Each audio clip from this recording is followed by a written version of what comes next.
Praise the lord. ప్రియ సహోదరి సహోదరులారా, క్రీస్తుపేట ప్రతి ఒక్కరికి శుభములు తెలియపరుస్తున్నాను. అందరూ క్షేమంగా ఉన్నారా? మరి మీ కొరకు నిరంతరం ప్రార్థిస్తున్నాం. మరి ప్రత్యేకంగా ఒక విషయం గుర్తు చేయడానికి ఇష్టపడుతున్నాను. దేవుడు తన కుమార్తెగా కుమారునిగా నిన్ను పిలుచుకున్నాడు. ఆయన పిలిచిన నాటి నుంచి ఆయన పిలిపే నిన్ను నన్ను రక్షిస్తున్నది. పిలువబడిన ప్రతి ఒక్కరూ అనేకులకు సువార్త ప్రకటిస్తూ సజీవుడైన యేసును వెంబడించాలన్నదే ఆయన ఉద్దేశం. మీరు వెళ్ళి సమస్త జనులను నా శిష్యులనుగా చేయమన్న ఆయన మాట ప్రకారం మనం నడిస్తే మన వారిని మనం రక్షించుకోగలం. ఆయన పిలుపు ఎంత గొప్పది, ఆయన ప్రేమ ఎంత శ్రేష్టమైనది. నీ పిలుపు వలన నేను నశించిపోలేదు, నీ ప్రేమ ఎన్నడు నన్ను విడిపోలేదు.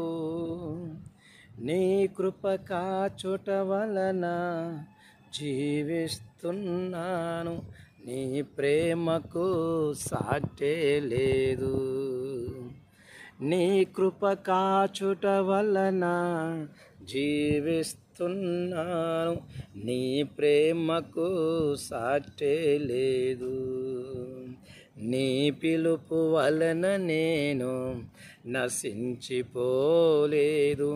నీ ప్రేమ ఎన్నడు నన్ను విడిపోలేదు.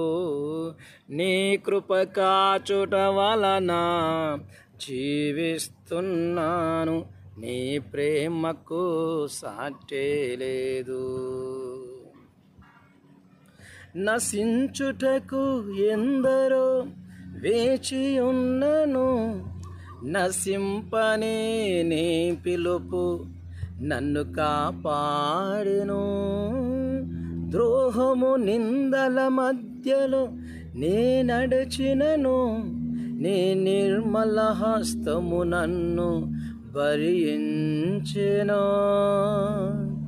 యజమానుడా, నా యజమానుడా, నన్ను పిలచిన యజమానుడా, యజమానుడా, నా యజమానుడా, నన్ను నడిపించే యజమానుడా.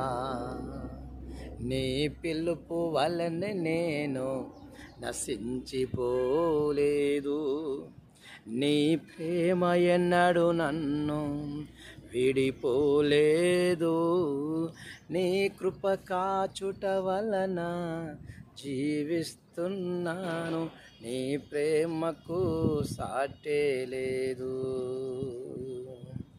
నీ ప్రేమకు సాటే లేదు. మనుషులు మూసిన తలుపులు కొన్నైనను, నాకై నీవు తెరిచినవి అనేకములు.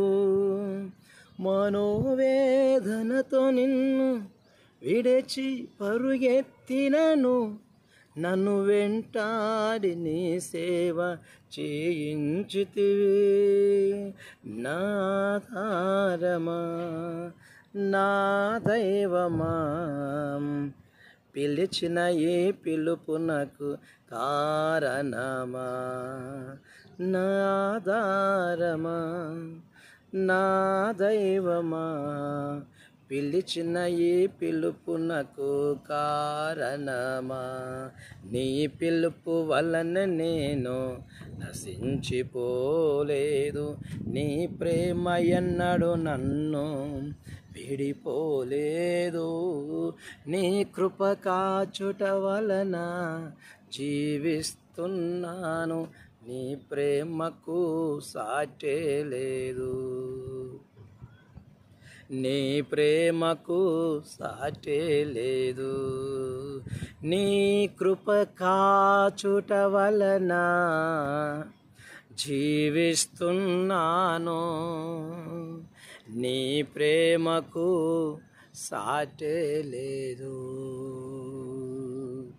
నీ ప్రేమకు సాటే లేదు. నీ పిలుపు వలన నేను యేసయ్యా నశించిపోలేదు. నీ ప్రేమ ఎన్నడు నన్ను విడిపోలేదు.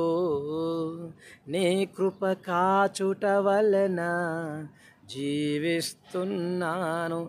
నీ ప్రేమకు సాటే లేదు. నీ ప్రేమకు సాటే లేదు. అవును, యేసయ్య ప్రేమకు సాటి ఏది లేదు ఈ లోకంలో. ఆయన ప్రేమే ఓదార్స్తుంది, ఆయన ప్రేమే ఆదరిస్తుంది, ఆయన ప్రేమే మన జీవితాన్ని నిలబెడుతుంది, ఆయన ప్రేమే మన బ్రతుకులను బాగు చేస్తుంది. ఆయన ప్రేమను రుచి చూసావా సహోదరి సహోదరుడా?